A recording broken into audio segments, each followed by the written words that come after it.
Okay, guys, welcome back. Trig and Algebra 3. We're in the first unit. Go to your notes where it's R3. We're going to be dealing with some polynomials today. At any point, feel free to take screenshots of this. My tests and quizzes are might be open note, so always make sure that you guys are prepared. So today, your goal in the homework is adding, subtracting, and multiplying polynomials. But before we do that, we're going to talk about polynomials and what they are and different definitions that go and details that go with it. So polynomial in one variable, and I'm in the box here. Polynomials are pretty much separated by plus and minus signs. And I'll talk about different things such as the leading coefficient, what the constant is, and just remember that polynomials are supposed to be written in descending order. As you can see in example 1 right here, it's highest exponent down to the lowest, and then the constant, which is that guy there without a variable, that always goes last. So again, polynomials in standard form are highest exponent to the lowest. So in example 1, we're going to identify each of the following for the given polynomial. So how many terms do I have here in this polynomial? As we said, terms are separated by plus or minus signs. So we have 1, 2, 3, 4 terms. What's the degree of the polynomial? Now, the degree actually has to do with the highest exponent, as I said right there. So the degree in this problem is this right here. The highest exponent is 4. Now we can apply a name to that, and I notice in the top right I added these to the notes. They're the names for the degrees from 0 through 5. So this guy has a degree of 4, so I would call this thing quartic. So it's a quartic polynomial. Okay? And by the way, you might be wondering when you're looking at this in the top right, what does that mean to be have a degree of 0? That would be a constant. Like this guy here has a degree of 0. This guy has an invisible 1 as its degree. This guy has a 3, and this guy, of course, is a 4. But I would say the entire polynomial is a 4th degree. Leading coefficient, what is that? Well, it has to do with the term, this term right here, the one with the highest exponent. The leading coefficient is simply the 2, the number that is in front of the variable that is trying to multiply it. And then the constant term, I've said this already today, the constant term is this guy right here, negative 12.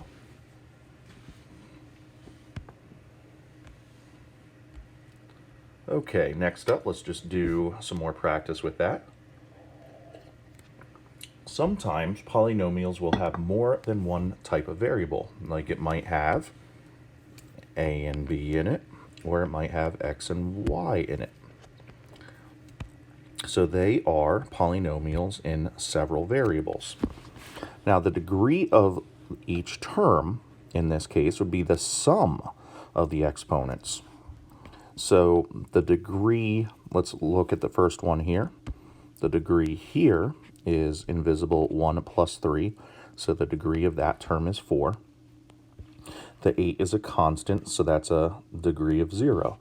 So the term's polynomial is 4.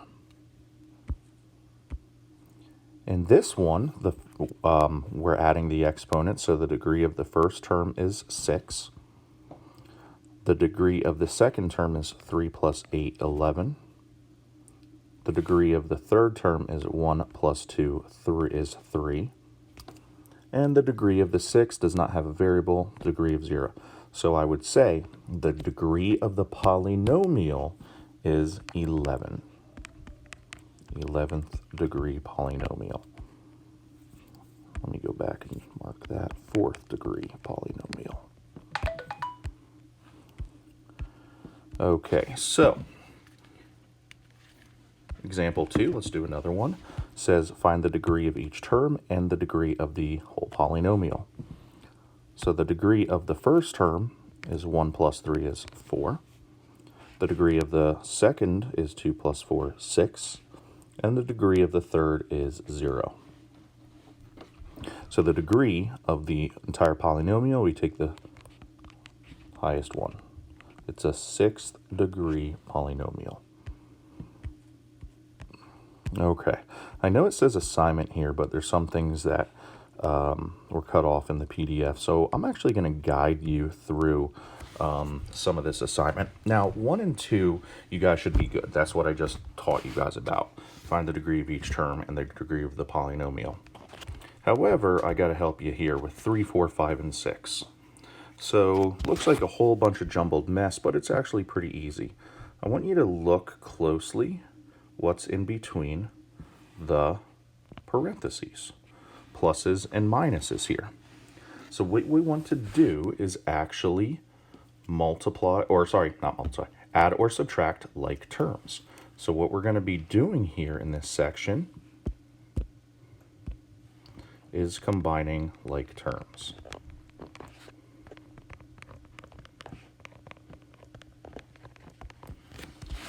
So, like terms have same exact variables with same exact matching exponents. So I'll highlight them a little bit for you. So here we have ab squared, 3ab squared, plus negative 1ab squared. Those are identical, so we can do the 3 plus negative 1 is 2ab squared. So when you're adding and subtracting, all you're doing is adding and subtracting the coefficients. You're not messing with the exponents in adding and subtracting problems. All right, what's next? We have a squared b. So that would, we have to do negative 4 plus negative 5. Which would be negative 9. So minus 9, a squared b. Then we have ab and ab.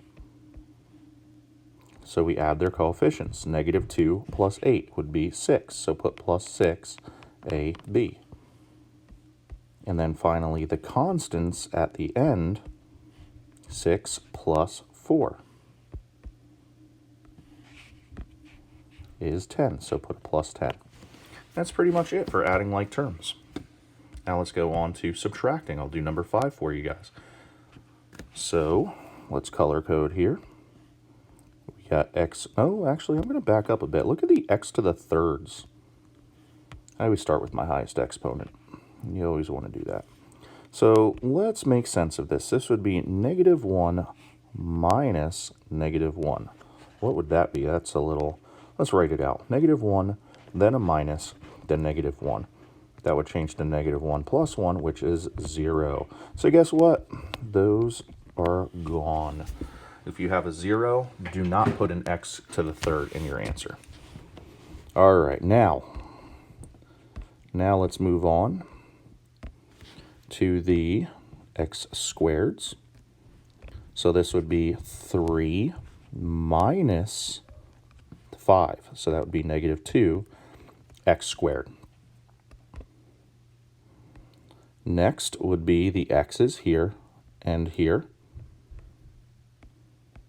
Negative 2 minus negative, well, let me write that on the side. Negative 2, then minus, then negative 8. That would be negative 2 plus 8 is 6. So plus 6x. And then finally, the constants here and here. That's easy. That is 2 minus 4 is negative 2.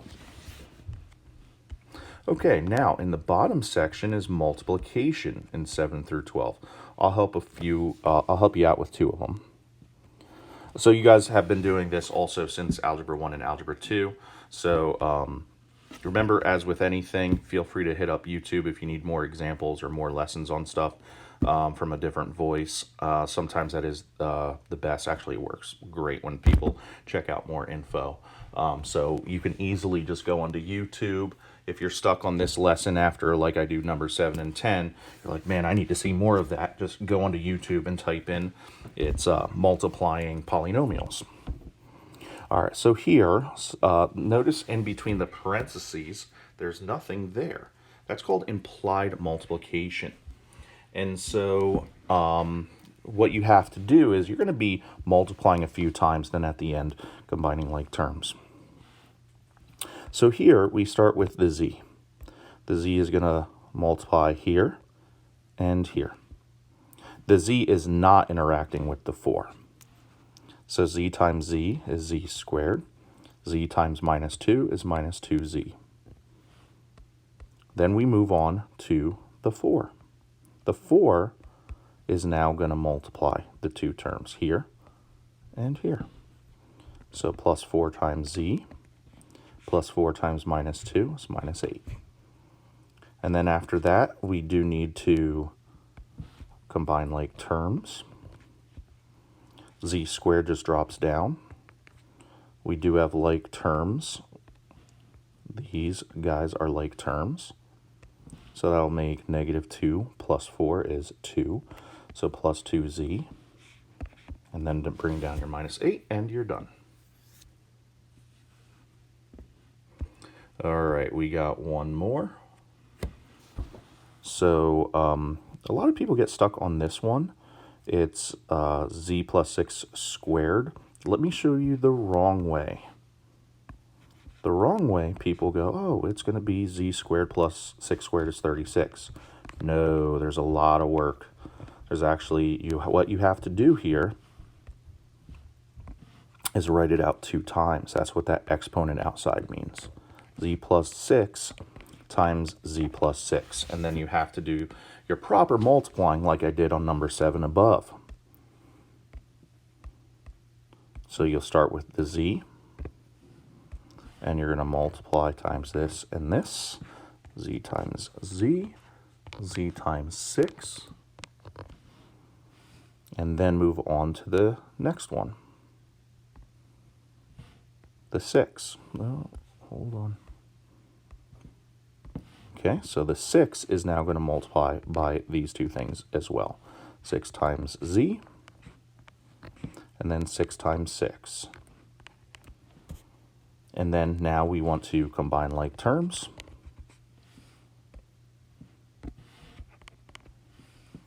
So we have like, the z squared is just going to carry over.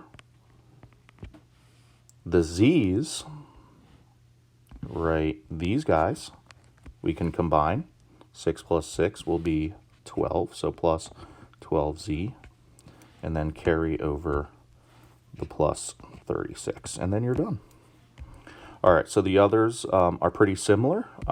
Try your best on those. I'll give you a hint on numbers 9.